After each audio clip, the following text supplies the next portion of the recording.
여성 공감 직업 토크쇼 그녀가 돌아왔다. 안녕하세요, 이채은입니다. 이번 주는 한 달에 한 번씩 특집으로 진행되는 주입니다. 이번 주는 경력단절 여성 특집인데요. 경력단절 여성 추천 직업을 하나 선정해서 월화수 3일 동안 이야기 나눠보겠습니다. 함께 하실 분들 소개해드릴게요. 직업 전문가 조재환 박사님 나오셨습니다. 안녕하세요. 예, 안녕하세요. 조재환입니다. 경력단절 여성분들의 직업을 안내할 내비게이션 직업 내비게이터 역할도 두둑이 하도록 하겠습니다. 네, 빅데이터 마케팅 전문가 오기자 교수님 함께합니다. 안녕하세요. 네, 안녕하세요. 9월 결실의 계절이라고 하죠. 우리 여성 취업 창업 준비하시는 우리 여성분들을 위해서 오늘도 빅데이터로 함께하겠습니다. 네, 사회부의 장성민 기자님 함께합니다. 안녕하세요. 안녕하세요. 안녕하세요. 네, 반갑습니다. 장성민 기자입니다. 얼마 전에 제 월급을 받았습니다. 참 기분이 좋았는데. 축하드립니다. 한편으로 참 감사한 마음이 들었는데 그 직업을 갖고 있다는 것 자체에 굉장히 감사한 일인 것 같습니다. 경력 단절 여성분들도 좋은 직업을 가질 수 있는 그날까지 좋은 정보로 함께 하도록 하겠습니다. 네. 자, 평소에 케이크나 쿠키, 빵 이런 것들 많이 드시죠? 우리가 참 자주 즐겨 먹는 음식들인데요. 다른 어떤 음식보다 맛도 중요하지만 보는 즐거움을 주는 그런 음식들이기도 합니다. 특히 아침에 출근길에 막 갓 구운 빵 냄새가 나면 정말 기분이 좋아지거든요. 혹시 과자, 케이크, 빵 이 중에서 딱 하나만 고르신다면 어떤 걸 고르시겠어요? 저는 즐겨 먹는 빵.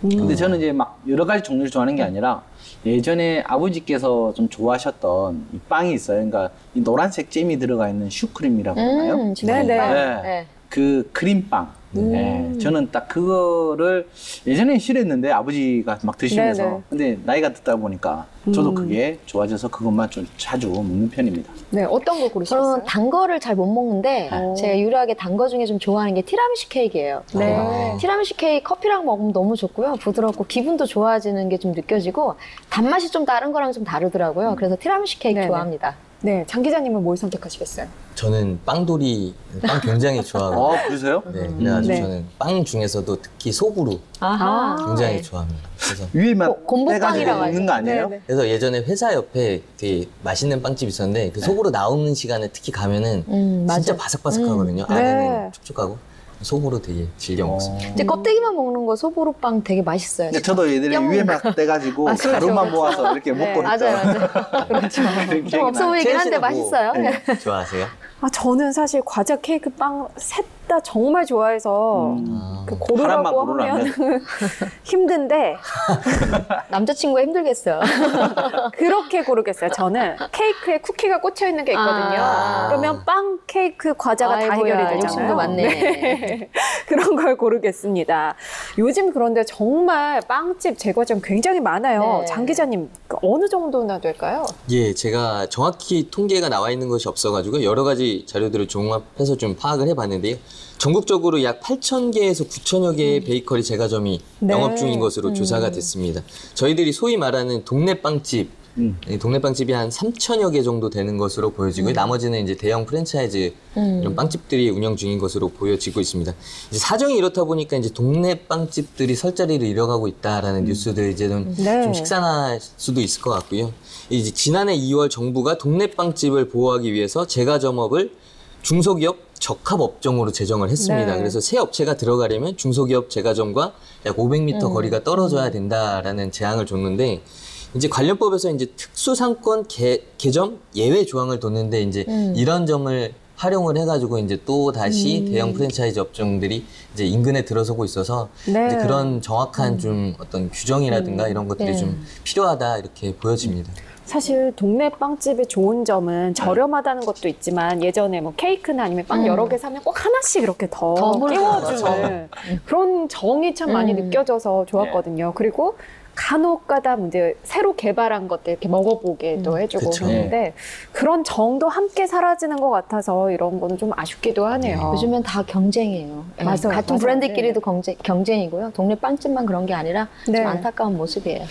근데 이 얘기는 한편으로는 또 자영업이 그만큼 늘었다 이렇게 네. 볼 수도 있을 것 같은데 뭐 제과점은 말할 것도 없고 이제 가장 많은 게 치킨 전문점이겠죠. 그쵸. 그리고 커피숍, 네. 편의점 정말 많이 늘어나고 있습니다. 뭐 장단점이 있겠지만 어떻게 보면 경력 단절 여성들에게는 네. 창업의 기회가 될 수도 있고 한편으로는 너무 많다 보니까 이제 좀 위기가 될 수도 있고 장단점이 있을 것 같은데요. 경력 단절 여성의 창업 도전 어떻게 보시나요? 일단 도전에 대해서 말씀드리기 전에 일단 제가 보니까 빅데이터 분석 기업이었던 나이스지니 데이터라는 회사에서 2016년도 이러한 서울 지역에 관련된 창업, 자영업에 관련한 데이터 평균 매출 상위 이제 10을 네. 이제 좀 발표를 했었는데요. 첫 번째 보니까 편의점, 네. 그다음에 슈퍼마켓, 그다음에 뭐 외국어 학원, 갈비집, 그다음에 닭갈비 전문점. 우리가 잘 알고 있는 9번째가 이제 후라이드 치킨점. 네. 이렇게 이제 구성이 되어져 있는데 일단 경력 단절 기간이라는 이 시간이 짧지는 않잖아요. 그렇죠. 그 긴 시간을 하고 바로 이러한 사업으로 또 창업으로 들어간다는 것은 매우 좀 위험한 일 중에 하나고요. 네네. 경제시장과 노동시장에 대한 흐름을 좀 많은 감을 좀 잃었다라고 봐야 하기 때문에 충분히 그거를 보완하기 위해서는 한 1년에서 한 3년 정도는 네. 자기가 창업하고자 하는 분야에서에 대한 뭐 전체적인 프로세스라든지 현황들을 파악한 후에 네네. 직접 뛰어들어서 그때 진행을 해도 늦지 않다라고 네. 보기 때문에 창업 너무 급하게 하지 마라라고 저는 말씀드리고 싶습니다. 네네. 또 어떻게 볼 수 있을까요? 저는 창업을 하는 거에 대해서는 결론적으로 이제 동의를 하고요.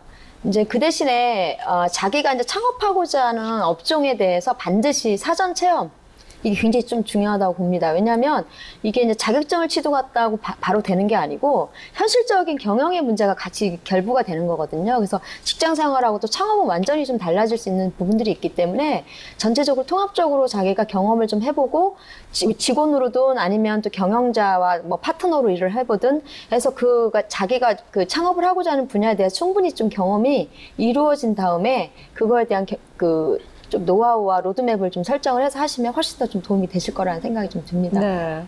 네, 저도 비슷한 생각인데 이제 준비되지 않은 창업은 굉장히 위험할 수 있다. 네. 창업이라는 게 이제 취업과 다르게 리스크가 굉장히 크잖아요. 그렇죠. 네. 그러다 보니까 이제 준비되지 않은 창업은 좀 위험하지 않을까 싶습니다. 네. 사실 하나 더 덧붙이면 너무 트렌드에 그러니까 너무 유행하고 트렌드, 지금 인기 창업 업종 있죠? 그런 걸 그렇죠. 따라가는 네. 건 굉장히 또 위험하다. 자기가 정말 잘할 수 있는 걸로 좀 준비를 하시면 좋을 것 같습니다. 네. 네, 그렇습니다. 잠시 이야기 나눠봤고요. 본격적으로 오늘 이야기 시작해 보겠습니다. 여성 공감 직업 토크쇼 그녀가 돌아왔다 지금 시작합니다. 한 달에 한 번 그녀가 돌아왔다에서 선보이는 경력단절 여성 특집. 9월의 경력단절 여성 추천 직업으로는 빵과 과자, 쿠키를 만드는 직업, 제과 제빵사 편을 준비했습니다. 제과 제빵사는 국가기술 자격증인 제과기능사 또는 제빵기능사 자격증을 취득한 후 베이커리나 디저트 전문점 취업 또는 창업이 가능한 직업인데요. 특히 경력단절 여성들이 창업을 통해 자신만의 매장을 운영하면서 육아와 일을 병행하는 경우도 많다고 합니다.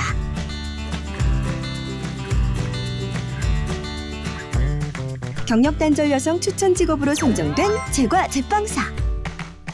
이번 주 그녀가 돌아왔다에서 자격증과 취업 그리고 직업 현장의 이야기 함께합니다.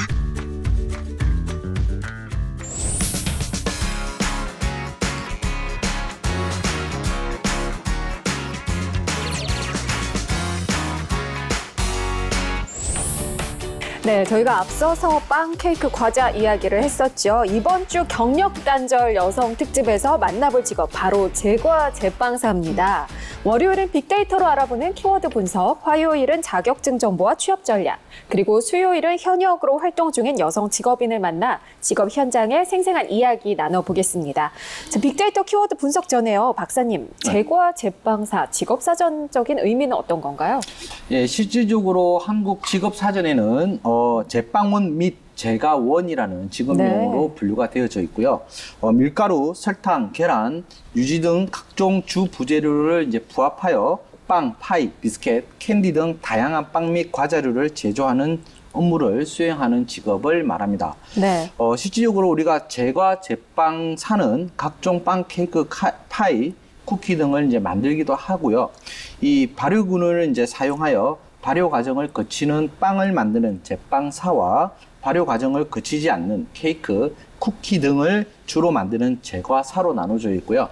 최근에는 이런 빵 과자를 분리하지 않고 하나로 합쳐서 제과 제빵사라고 통합해서 부르기도 합니다. 네, 요즘 이 제과 제빵사에 대한 뉴스가 꽤 많을 것 같은데 과거와 최근 뉴스 흐름 어떤가요? 예, 워낙 오래된 직업군이다 보니까 과거에서부터 꾸준히 제과제빵사에 대한 뉴스 지속적으로 좀 보도가 네. 되고 있었습니다. 이제 보통 특별한 이슈보다는 이제 직업에 대한 전망 또는 어떤 소식 이런 것들이 많았고요. 그리고 이제 근무하는 종사자분들의 인터뷰 기사들도 좀 찾아볼 수가 있었습니다. 그리고 이제 2005년 드라마였습니다. 이제 김삼순. 김삼순. 김삼순. 거기에 이제 김삼순 역을 맡은 이제 김선아 씨가 제빵사로 나오면서 네. 이제 관련 뉴스들이 좀 많이 나왔고요. 그때 또 나왔던 영화가 뭐냐면 그 친절한 금자씨. 맞아요. 거기서 나왔던 네. 이영희 씨 역할 캐릭터도 그렇죠. 제빵사였거든요. 네. 그래서 그 당시에 이제 좀 뉴스가 많았고 그 이후에는 이제 2010년도에 제빵 김탁구. 정말 좋아했습니다. 아 그러세요? 김탁구를요? 나중에 집에 가셔서 다시 보기 한 번 더 보세요. 알겠습니다. 관련해서 이제 뉴스가 굉장히 많았고 이제 특별한 이슈였다고 하면 이제 다들 아실 텐데 이제 주식빵 논란이 좀 있어가지고 그게 좀 큰 이슈였습니다. 네, 당시에 네. 이제 이 경쟁 업체의 어떤 식빵에서 그렇죠. 쥐가 나온 맞아요. 것처럼 네, 꾸몄다가 이제 이슈가 커지면서 경찰 조사까지 갔었었죠. 근데 결국에는 이제 자작극으로 밝혀져서 좀 큰 이슈를 끌었는데 어떤 이런 과도화된 경쟁의 어떤 단면을 보여주는 뉴스가 아닌가 싶습니다. 네. 그러면 이 직업에 대해서 사회적인 시선은 어떤가요? 예, 아무래도 좀 많이 개선이 되고 있는 편인 것 같은데, 이제 직업 종사자분들을 바라보는 시선이 좀 힘들고 어려운 직군으로 좀 바라보는 시선이 많은 것 같아요. 그리고 네. 이제 아무래도 이제 학력을 그렇게 많이 보지는 않다 보니까 이제 좀 저학력군의 종사자분들이 힘들고 어려운 일을 한다라는 시선이 좀 많은 것 같은데, 전문 직업인으로서 많이 좀 바뀌고 있는 네. 그런 실정입니다. 네. 우리 이제 그 김삼순 드라마 나오면서 이제 유명해진 말이 네. 또 파티시에라는 말이 이제 예, 또 그렇죠. 유명해졌죠. 해외에서는 그렇게 불리면서 좀 유명하지 않을까 싶은데 어떤가요? 실제로 해외 같은 경우도 이제 불황기 속에서도 이제 국내 제빵 제과 규모는 이제 개인 프랜차이즈 그다음 포함해서 한 18,000여 개의 뭐 디저트 이러한 시장까지도 이제 보면 2013년도 이후로 한 2배에서 3배 정도 꾸준하게 계속 성장해 오고 있는 부분 중에 하나입니다. 이거는 국내만이 아니라 해외에서도 마찬가지고요. 특히 이제 해외 같은 경우는 이제 제과 제빵 같은 경우는 우리나라에 대비해서 조금 더 성장을 보이고 있는 부분 중에 하나인데, 특히 이 베이커리라는 부분은 동남아 중심으로 훨씬 더 지금 많이 성장을 하고 있는 추이를 보이고 있습니다. 그리고 이제 일본, 미국, 그다음에 이제 독일 이 부분에서도 이제 프랜차이즈라든지 개인 제빵 제과사의 수요도 늘어나는데, 아까 장 기자님이 이야기하신 것처럼 전통적인 직업군에 들어갔던 형태고요. 이러한 이제 수요 대비 이제 체인점의 수요는 증가는 하고 있는데, 실제로 제빵 제과사분들이 이러한 직업 활동을 하는 이러한 곳, 이러한 직업터라고 이야기를 하죠. 이러한 부분들은 굉장히 많이 지금 줄어들고 있는 네. 추이를 좀 보이고 있다라고 보시면 될 것 같고요. 지금 최근에 뭐 4차 산업혁명이라 해서 3D 프린팅으로 통해서 제빵 제과를 만드는 기술까지 딱 공유가 돼서 그래요? 네. 그냥 개인이 자기가 원하는 캐릭터라든지 빵 모양들을 다 만들어서 그냥 재료만 넣으면 바로 만들어지는 네. 구조다 보니 이러한 부분들도 나중에 직업에 좀 영향을 미치지 않을까 저는 그래 보고 있습니다. 그런데 교수님, 사실 제과 제빵사는 뭐 요즘 동네 빵집이 줄어들고 있다 보니까 개인의 브랜드보다는 그 업체의 브랜드가 더 중요하지 않을까 싶은데 퍼스널 브랜드 어떻게 봐야 될까요? 어쨌든 이제 프랜차이즈 기업을 상대로 한다라면 당연히 그런 부분에 있어서 굉장히 사양세라고 할 수 있겠지만, 일반적인 먹는 사람들 입장에서는 사실은 이 개인 퍼스널 브랜드가 굉장히 중요합니다. 왜냐하면 네. 이제 이게 기술직이기 때문에 그 사람의 경험이나 어떤 실력이나 이런 기술들이 차별화시켜서 매출로 영향을 줄 수가 있거든요. 그래서 이런 부분들이 영향을 주고요. 그 대표적인 예를 보면 제과점이라고 있어요. 네, 그 굉장히 우리 유명하죠. 많이 보셨을 거예요. 네. 그래서 그런 것들은 뭐냐면 그 사람의 어떤 퍼스널 브랜드가 이미 이제 신뢰도까지 연결되어 네. 있고, 무방부제라든가 어떤 그 무색소라든가 그렇죠. 이런 네. 자연 발효법으로 만들었다라는 그런 부분들이 유명사를 타면서 굉장히 지금도 인기가 많거든요. 그래서 사실은 이제 제과제빵사를 준비하시는 분이라면 자신의 어떤 퍼스널 브랜드를 반드시 생각을 하셔야만 살아남을 수 있지, 그렇지 않으면 대형 프랜차이즈에 밀릴 수밖에 없다라는 좀 생각이 듭니다. 아니면 직원 개념으로 들어가야 되는 이런 개념이 있기 때문에 반드시 퍼스널 브랜드로서 자신의 어떤 기술력을 반드시 개발을 하셔야 되고, 그 다음에 이제 그런 만드는 법이라든가 이런 것들에 대해서도 끊임없이 연구하는 그런 모습이 좀 가장 중요하다고 좀 봅니다. 네. 자, 얼마 전에 월급을 받으신 장 기자님. 제과제빵사의 초기 수입은 어느 정도 되나요? 예, 이제 학력에 따라 조금 차이가 있을 수 있는데요. 네. 고등학교 졸업생은 고졸 네. 기준으로 봤을 때는 월 수입이 한 150만 원 정도 네. 형성이 좀 돼 있는 것 같고요. 이제 전문 뭐 대학교 졸업 전공자를 따지면 한 170만 원 전후로 되어 있는 것 같은데, 이게 어떻게 보면 이제 대형, 우리나라 가장 큰 대형 프랜차이즈 빵집의 어떤 기준에 따라간다고 하더라고요. 그래서 네. 그 정도로 형성이 돼 있는 것 같습니다. 네. 네. 제과제빵사 직업에 대해서 잠시 알아봤고요. 본격적으로 빅데이터 키워드 분석을 통해서 직업에 대한 더 다양한 이야기 나눠보겠습니다.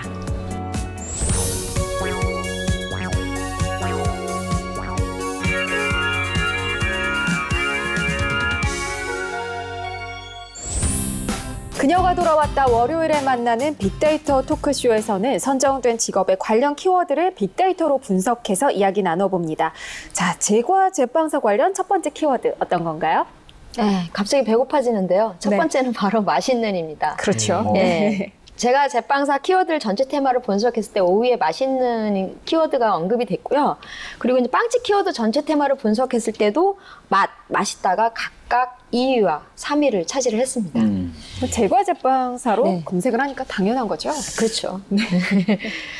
뭐 직업이 이제 먹는 것과 관련된 것들을 보시면 네. 과자를 만들다거나 빵을 만든다는 거랑 다 먹는 거하고 연결되잖아요. 그러다 보니까 사실 가장 중요한 것이 맛이죠. 예, 네. 정말 그렇죠. 맛있어야 가능한 건데, 또 이제 먹는 직업은 창업을 할 때 굉장히 뭐 위치도 중요하고 뭐 상권 분석 이런 것들도 많이 하지만, 결국엔 또 맛이 있으면 사람들이 또 찾아오게 되는 그런 부분들이 반드시 있기 때문에 뭐 쿠키나 빵 만들 때 맛을 중요시 여길 수밖에 없다라는 게 좀 현실이고요. 네. 사실은 이제 충성 고기를 또 만들려면 맛이 없으면, 아까 앞에 다른 제과점 브랜드 빵도 있지만 아까 장 기자님 옆에서 되게 맛있다고 하더라고 거기요. 그러니까 결국에는 또 맛을 보고 찾아가게 된다는 부분들이 있습니다. 그래서 제가 제빵사가 직업을 준비할 때 어떤 자기의 전문화된 그 분야가 좀 있으면 좋겠다는 생각을 합니다. 제과나 빵 중에서 아까 뭐 박사님이 좋아하는 소보루, 크림빵 이런 것들을 나는 전문으로 좀 하겠다든가, 그래서 이런 맛있는 하나의 자기의 메인 상품을 하나 좀 개발을 하시면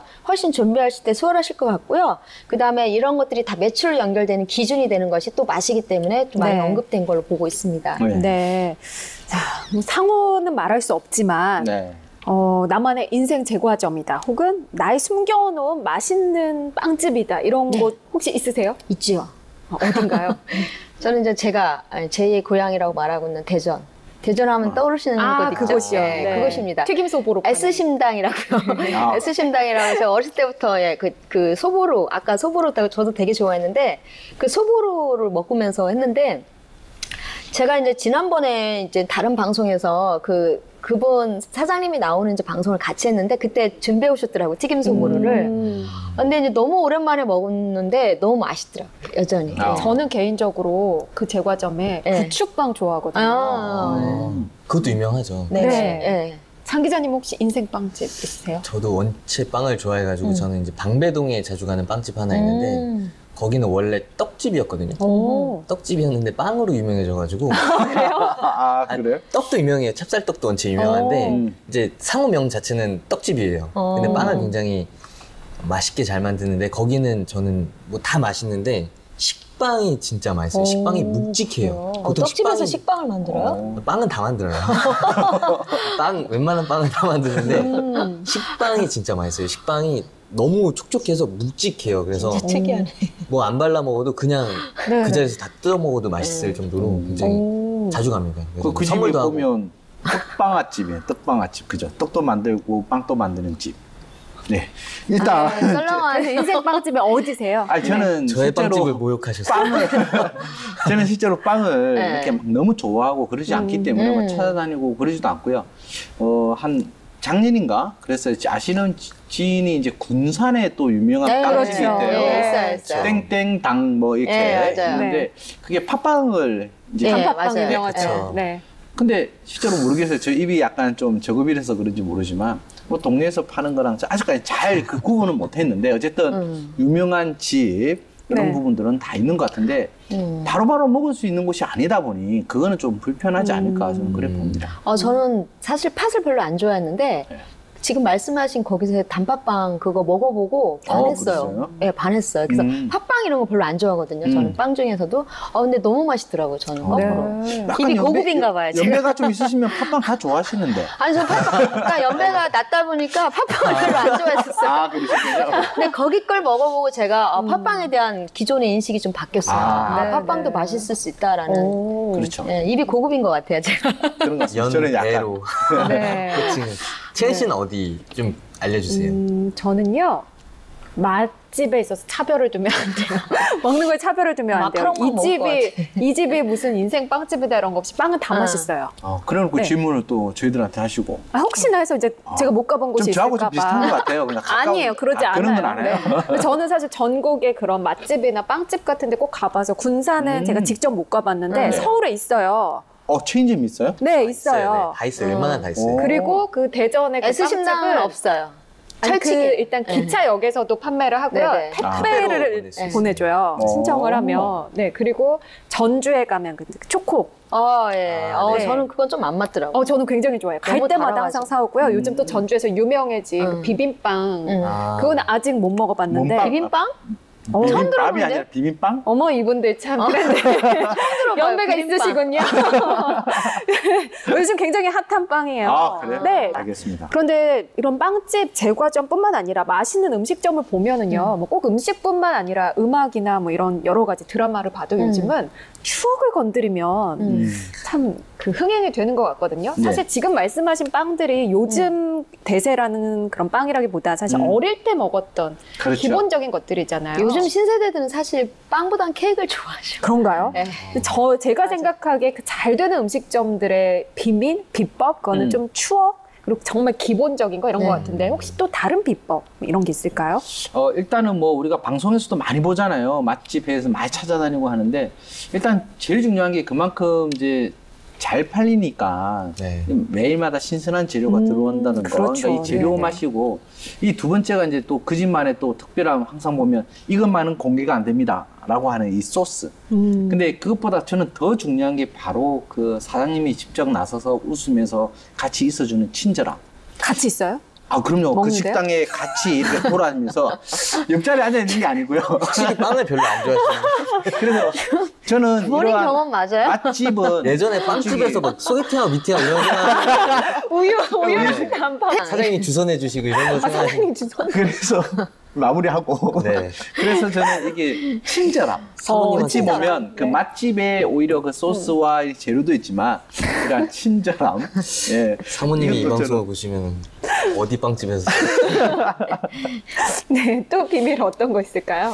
이게 우리 빵을 보통 뭐라고 하냐면 이제 그 냄새를 팔아라라는 말을 하거든요. 이렇게 아침에 맞아요, 맞아요. 지나가다 빵 먹는 냄새가 나면 엄청나게 네. 맛있는데 저는 약간 퍼포먼스적인 게 좀 중요한 것 같아요. 맛집에 보면 예전에 예를 들면 도너츠를 팔더라도 대왕 도너츠 막 이렇게 해갖고 사이즈를 빅 사이즈를 좀 늘린다거나 아니면 자기만의 비법으로 어떤 그 소스를 달리한다던가 아니면 이제 디자인된 부분들 있잖아요. 네, 이제 네. 그런 것들을 좀 달리하면 그것이 하나의 이제 맛집의 비결이 되는 것 같고요. 제가 홍콩에 갔을 때 굉장히 비싼 케이크들만 진열되어 있는 그 사진을 찍어온 적이 있거든요.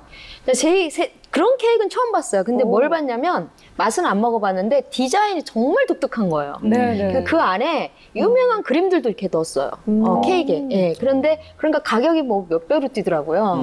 그래서 어떤 자기만의 어떤 기술과 노하우나 경력을 좀 담아낼 수 있는 상품들을 좀 특화시켜서 하시면 그것이 또 맛집의 비결이 되는 거라는 생각이 좀 듭니다. 눈으로 보는 것도 굉장히 그럼요. 중요하겠네요. 네. 네.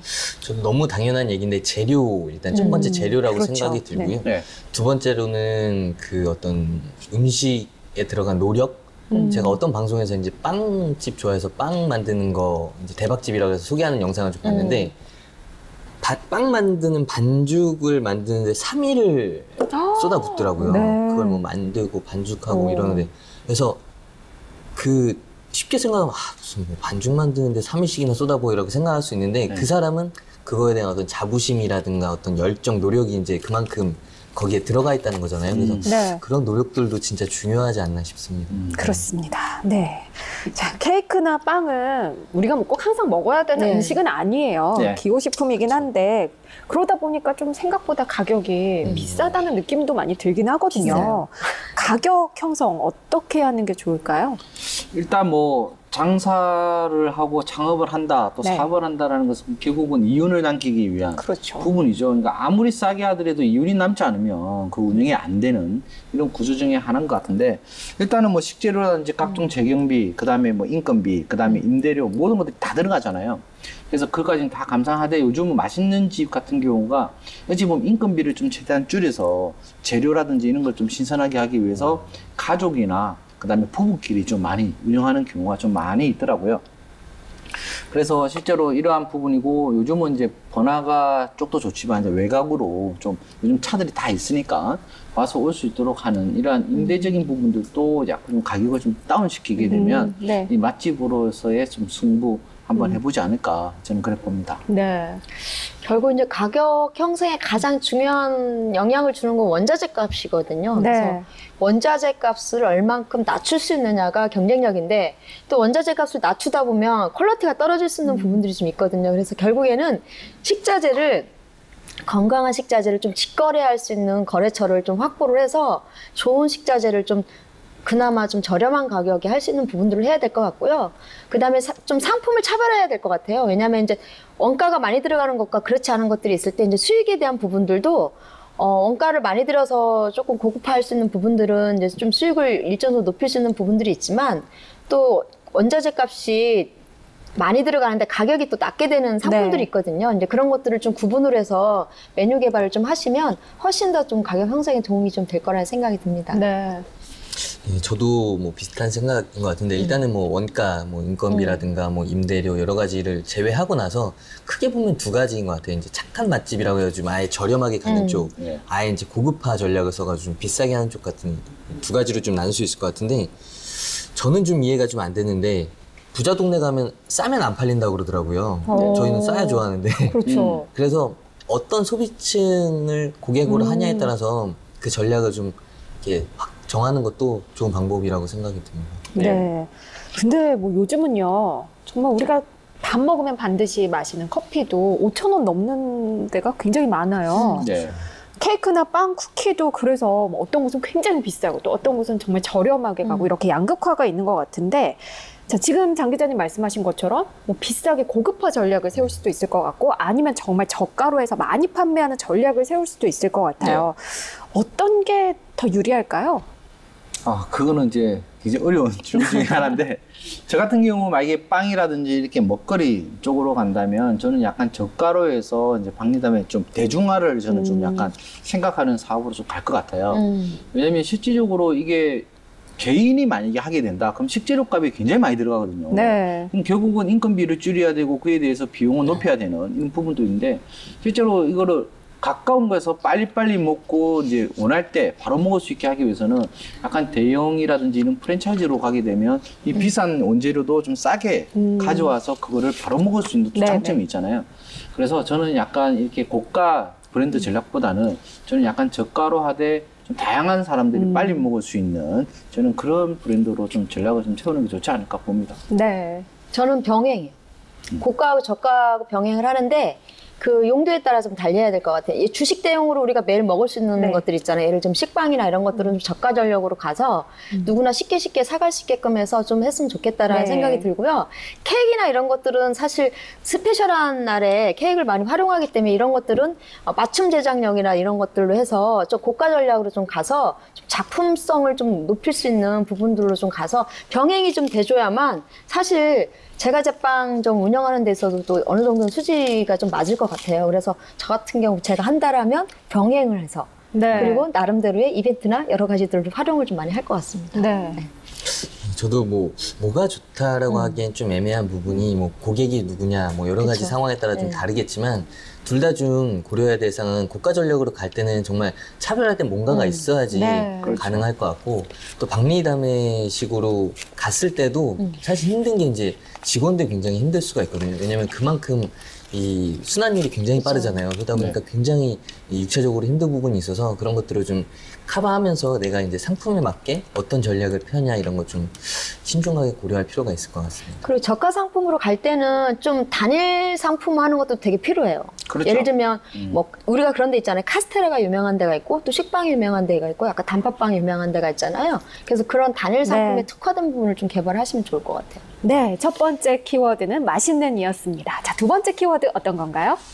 두 번째는 바로 사진입니다. 사진이요? 빵집? 제가 그래서 빵집 키워드 전체 테마를 분석했을 때 1위에 오, 제과점 사진. 키워드 전체 테마를 분석했을 때도 6위에 언급이 좀 됐습니다. 네. 우리가 사진으로 접한 경험 좀 많이 있으시지 않나요? 아, 그렇죠. 그렇죠. 네네. 사진이라 사실 조금 예상치 못했던 그렇죠. 키워드이긴 한데요. 자, 우리가 이제 그 일반 음식점 맛있는 데를 가면 보통 방송 한 번쯤 안 타는 곳이 별로 없잖아요. 맞아요. 보통 다 자기네가 다 붙어있죠. 오리지널 네. 맛집이라고 다 이렇게 붙어 있는 경우가 상당히 많아서 저희 이제 소비자 입장에서 어디가 오리지널인지를 잘 구분을 못 할 수 있는 경우가 많은데 마찬가지로 이제 제과제빵 같은 경우는 좀 특성상 방송보다는 사실 블로그나 SNS를 통해서 경험을 해보는 경우가 상당히 많습니다. 특히 이제 인스타에 가보시면 엄청나게 많이 올라와 있어요. 저도 사실 네. 가끔 너무 이쁜 케이크 같은 거 있으면 찍어가지고 올리거든요. 네. 그래서 이제 그런 부분들에 많이 이제 접하다 보니까 사진이라는 키워드가 좀 많이 언급된 게 있고요. 요즘에 또 이런 부분들이 공유라든가 확산을 통해서 나도 한번 먹어봐야겠다, 가봐야겠다 이런 니즈들이 좀 많이 반영돼서 언급이 좀 됐다라고 볼 수가 있겠습니다. 여성들은 일단 만남의 장소 자체가 그렇죠. 뭐 케이크 파는 네. 거 이런 것도 많고 또 예쁜 케이크 받으면 뭐 자주 이렇게 찍어서 올리잖아요. 저는 뭐 이렇게 맛집이나 이런 거 많이 올리지는 않는데 최근에 선물 받은 케이크가 그 사람만을 위해서 특별히 제작해주는 네. 케이크가 오, 있어요. 네. 근데 글씨도 써주고요. 그럼요. 그거는 반드시 당일에만 먹을 수 있는 그런 케이크가 있었거든요. 근데 맛도 좋은데 원하는 대로 제작도 해주고 위에다가 정말 예쁘게 원하는 대로 장식을 해주니까 굉장한 대접을 받는 것 같은 느낌이 들더라고요. 근데 그 업체는 그렇게 주문 제작만 하는 그렇죠. 업체예요. 이런 식으로 해서 좀 온라인상에서 우리는 이런 업체다. 이런 거를 차별화해가지고 전략을 세우는 것도 좋을 것 같은데 네. 어떤 홍보하는 게 좋을까요? 사실 제일 좋은 게 지금 이제 만든 케이크도 굉장히 스페셜한 네. 그 느낌으로 받는 거잖아요. 그러니까 뭐냐면 데이 마케팅이 가장 중요합니다. 사실 제과제빵 매출에. 예. 네. 그래서 결국에는 남자분들은 별로 싫어하겠지만 싫어서 쓰시는 거죠? 아, 그게 아니고. 각종 기념일부터 우리 이제 막 쭉 있잖아. 네. 달력을 쭉 펴놓고 보면 각종의 공식적인 기념일이 그럼요. 있고 또 둘만의 또 기념일들이 있잖아요. 그리고 또 여성들은 매일이 특별한 날에 매일이. 그래서 이제 그런 부분들을 어디서 주었냐? 제과제빵에서 이벤트를 만들면 되거든요. 그래서 네. 이제 그런 부분들을 좀 활용하시면 가장 좋고요. 그리고 요즘에 이제 사람들이 아까 만든 거 얘기하셨잖아요. 직접 자기가 만들어서 선물하는 걸 좋아해요. 이제 원데이 클래스 이거 활용을 하시면 그 만드는 네네. 과정이라든가 이런 걸 자발적으로 자기가 SNS나 블로그에 많이 올려서 홍보를 하거든요. 그래서 제가 제빵 쪽에서 직접 홍보하는 부분도 중요하지만 그 제가 제빵을 와서 먹어보고 방문해보고 또 직접 가보고 만들어보고 이런 후기들을 네. 좀 최대한 좀 활용하시면 훨씬 더 좀 마케팅의 효과가 높아지려 생각이 되고요. 매출에도 굉장한 영향력을 좀 줄 수가 있습니다. 네. 그런데 사실 온라인상에 네. 상업적인 거를 그쵸. 마치 후기인 것처럼 이렇게 올리는 경우도 많고 진짜 맛있다고 해서 갔는데 네. 아닌 경우도 있고요. 저는 최근에 목포에 갔는데 이름만 듣고 그 무슨 음식인지 모르고 유명한 데서 갔어요. 다 네. 거길 가라는 거예요. 근데 제가 못 먹는 음식이었던 거예요. 뭐였어요? 뭐였는데요? 산낙지요. 산낙지. 산낙지 못 먹어요? 네. 그러니까 입맛이 다 달라요. 얼마나 근데 좋아하는데. 그 이름만 들었을 때는 낙지 탕탕이라고 그래서 아, 그 네네. 산낙지인지 네, 맞아요. 모르고 갔거든요. 사격장이라고 그럼 낙지는 그냥 아, 낙지는 그냥 익힌 거는 먹을 수 있으니까. 그래요? 그래서 갔는데. 지금 이렇게 못 좀- 들으셨죠? 낙지 탕탕이 사격장은 아니라는 얘기를. 예. 네, 그렇습니다. 네. 약간 좀 이렇게 이상한 얘기 들으면 이상한 곳에 가는 거거든요. 예. 혹시 그런 리뷰만 믿고 갔다가 낭패 보신 경험 있으세요? 아니, 저는 전혀 없습니다. 전혀 없고요. 안 가시는군요. 예, 저는 그런데 그냥 가다가 근처에 있으면 그냥 가는 스타일인데 예전에 한번 제가 네. 정말 신기한 장면을 목격했는데요. 제가 이제 집에 가기 전에 제가 출장해서 갔는데 부산에 이제 그 돼지국밥을 제가 되게 좋아해요. 근데 서울 분들은 이제 그 돼지국밥 잘 모르시긴 한데 예전에 가던 집인데 사람들이 줄을 서가 있는 거예요. 전부 다 카메라를 들고 블로그로 보고 있는 거예요. 네. 그래가지고 결국은 그 집에 내가 줄을 서서 들어갔죠. 맛이 완전히 바뀐 거예요. 그러니까 그분들을 위한 입맛으로 또 바뀌었는데 중요한 거는 뭐냐? 사람이 너무 많다 보니까 이 친절함에서 완전히 없어져 버린 거예요. 먹으면 바로 빠져야 되고 먹으면 바로 빠져야 되고 반찬도 제대로 주지도 않고 그릇 놓는 것도 그냥 바로바로 놔줘야 돼요. 그러다 보니까 이런 맛집이 어찌 보면 맛있어서 가는 것도 있지만 또 일회성으로 끝난다라는 것을 또 약간 염두에 두는 분이다 보니 장단점 꼭 뭐 다 있는 것 같고 해서 저는 뭐 그런 데 찾아다니지 않으니까. 저는 거꾸로 이제 미슐랭 가이드 로 유명한 되게 그 퓨전 한정식집입니다. 저는 이제 직업상 제가 이제 그런 데를 좀 한 번씩 다 가보는데 퓨전 한정식인데 정말 예약하기 너무 힘들었어요. 작년에도 제가 그 런치를 하는데도 예약이 계속 차 있어서 작년에 제가 가려다 포기하고 한 달 전에 제가 갔다 왔어요.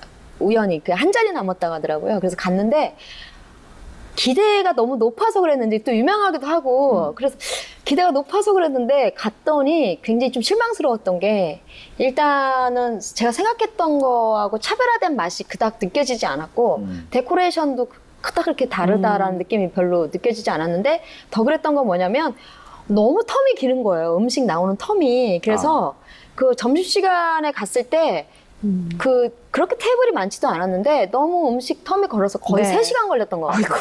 네, 그래서 제가 한 번 와본 걸로 족하고 다음엔 안 와야겠다라고 판단해서 간 적이 있습니다. 네네.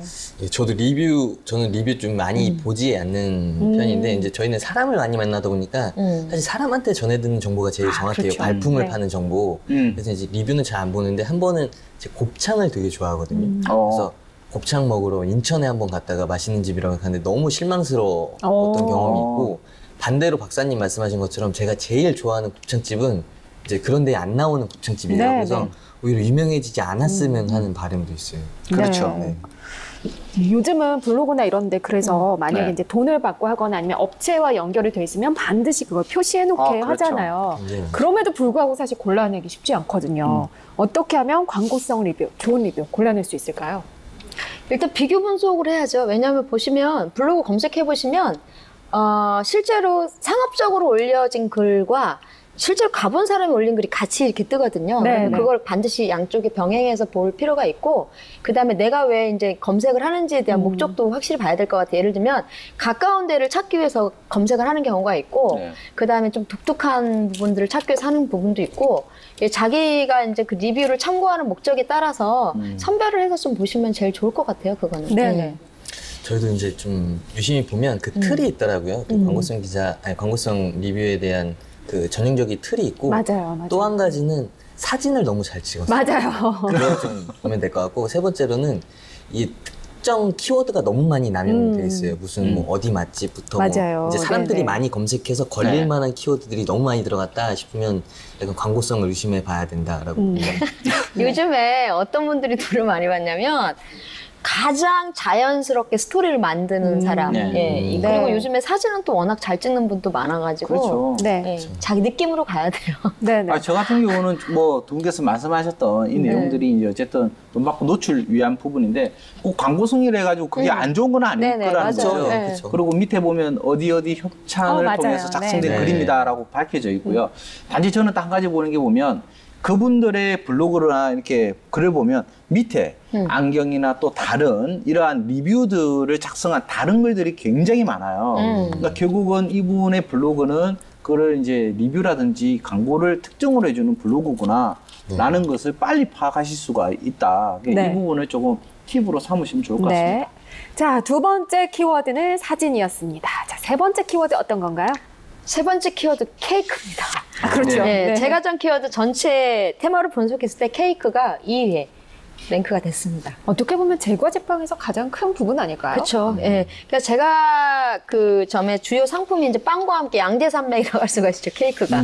예, 그리고 사실 이제 여성분들은 이 케이크 검색을 엄청 많이 합니다. 특히 이제 그 신제품 나왔을 때 있잖아요. 맛이 어떤지 후기들 굉장히 많이 보거든요, 네. 케이크. 검색량도 되게 많고요. 사실 이제 제과 제빵사 입장에서는 케이크가 굉장히 중요한 매출 상품이기도 합니다. 네. 그리고 어떤 자기의 어떤 실력, 경험, 어떤 기술을 가장 뽐낼 수 있는 그런 그 품목이기도 하고요. 그 제빵이.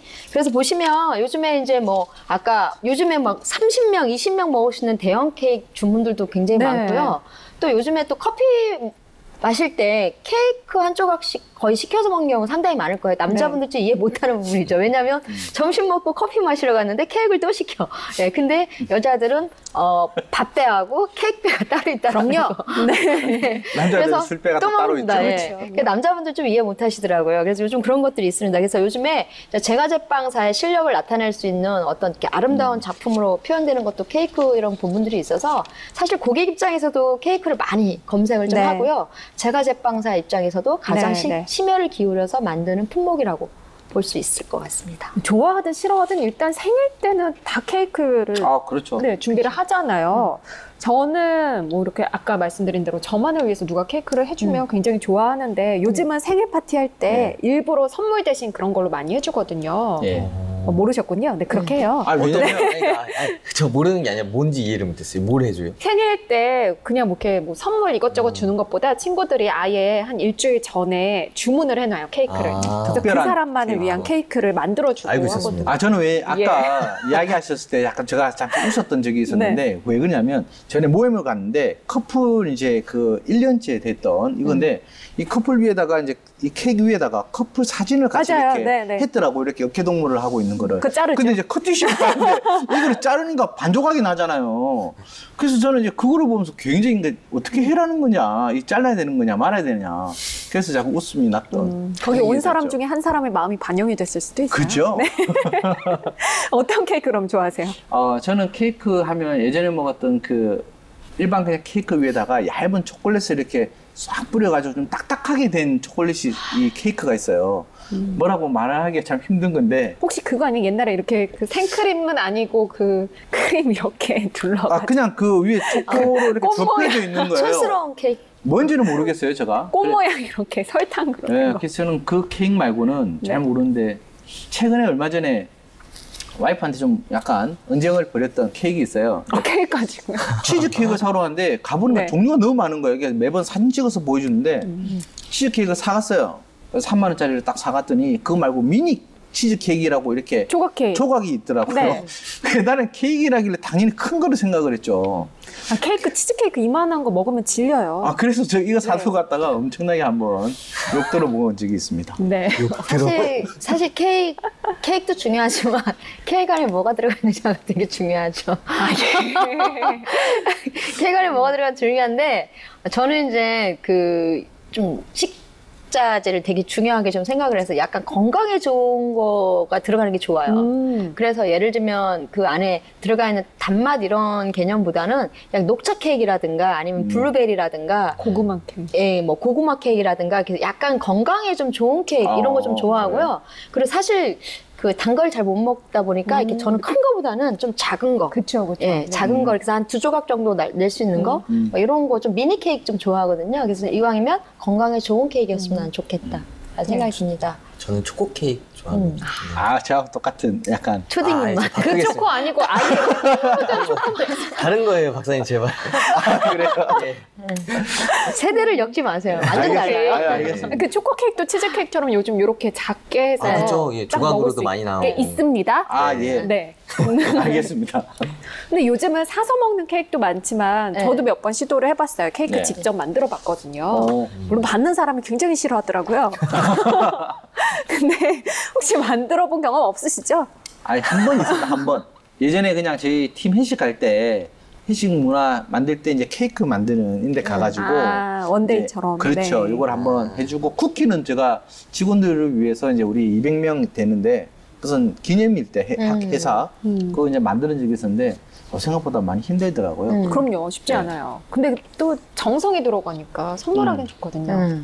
오 교수님은 만들어 보셨을 저는 것 같은데요? 만들어 본 적 없고요. 없을 것 같아요. 정말요? 제가 그 잘 사요. 센시티브하게. 그 사람의 성향에 맞게 가성비 좋은 걸로 아주 잘 삽니다. 예. 네. 저도 요즘은 그렇게 바꿨어요. 네. 정 기자님 아, 저도 만들어 본 절대 적 만들어 본 적 없죠? 없으시죠? 아니, 저 그런 거 좋아하긴 한데 케이크는 만들어 본 적 없고 네. 저는 받아본 적 있어요. 와이프가 예전에 만들어줬는데 그게 잘 만들어야지 이게 그러니까요. 네, 좀 네, 별로 그래서 먹진 않았습니다. 기억에 좋지는 않은 것 같아요. 그러니까 예전에는 케이크를 사면 보통 이 생일빵 그래 케이크를 이제 얼굴에 이렇게 막 위험해요. 그러니까 예전에는 이런 핀이라든지 이런 게 그럼요. 없을 때 네. 그래가지고 그런 거 많이 해서 케이크를 위험하기도 하고 왜 먹는 거를 먹어야지 그렇죠. 왜? 예전에는 그랬다고요. 네. 예전에 예전에요. 옛날 네. 사람. 네. 그렇죠. 지금은 위험합니다. 그럼요. 예. 그런데 이색 케이크들 있어요. 뭐 요즘 뉴스에도 종종 나오는데 화제를 모았던 케이크가 있죠? 예, 참 이색적인 케이크가 많아서 저도 조사하면서 좀 많이 놀랐습니다. 이제 보통 생일 때 케이크에 초 꼽잖아요. 예. 박사님은 몇 개 이제 꼽으?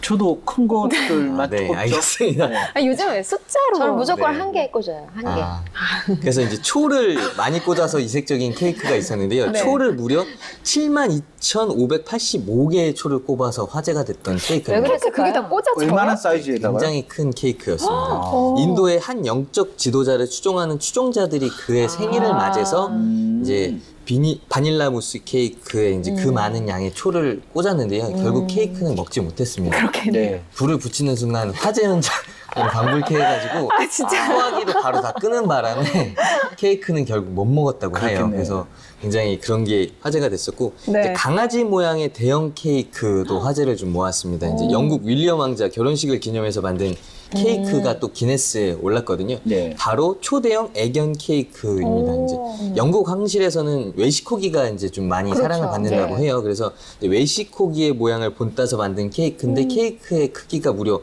130cm에 달한다고 해서 굉장히 오. 대형 애완 케이크여서 이제 화제를 좀 모았고요. 독일에서는 무게가 무려 2,872kg에 달하는 대형 케이크를 만들어서 2,000요? 네, 거의 2,000. 2톤급 들어가는 그렇죠. 거네요. 굉장히 큰 케이크를 만들어서 화제가 되게 됐습니다. 와. 이 외에도 뭐 다양한 케이크, 이색 케이크 네. 많아서 저도 좀 놀랐습니다. 네. 네. 자, 세 번째 키워드 케이크까지 해서 빅데이터로 분석해 봤습니다. 네, 지금부터는 제과 제빵사에 대해서 보다 자세한 직업 평가를 통해 직업 전망 살펴보겠습니다. 평가 항목은 직업 전문성, 고용 안정성, 근무 여건, 창업 확장성, 직무 수행 만족도, 미래 직업 전망 총 6개고요. 각 평가 항목마다 5점 만점으로 평가를 해주시면 됩니다. 총점 30점으로 최종 평가 점수가 나오게 됩니다. 자, 먼저 오 교수님 직업 전문성 몇 점으로 평가하실 건가요? 제과 제빵사는 자신이 그거에 대한 관련 자격증을 통해서 또 배우고 그거에 대한 경험을 늘려서 자기만의 어떤 기술과 노하우를 해서 그 역량을 좀 키워주게 되면 사실 누구나 좀 도전이 가능하고요. 또 이제 제과 제빵 이렇게 만들고 이런 걸 또 되게 좋아해야겠죠. 그래서 이런 부분들이 좀 가미가 되면 훨씬 더 빠르게 또 성장할 수 있는 분야이기도 하기 때문에 전 적극적으로 이제 전문성에 있어서는 진입 장벽은 그렇게 높지 않으나 후에는 지속성을 위해서는 사실 전문성이 굉장히 중요한 역할을 한다라고 볼 수가 있습니다. 그렇지만 지금 이제 오늘 우리 그 경력단절 여성 특집이잖아요. 그래서 이런 부분에 있어서 직업에 대한 도전도, 그 다음에 앞으로의 전망 이런 걸 고려해서 저는 직업 전문성 4점 드리도록 하겠습니다. 네, 직업 전문성 5점 만점에 4점으로 평가하셨습니다. 네, 박사님 고용 안정성 어떻게 평가하시나요?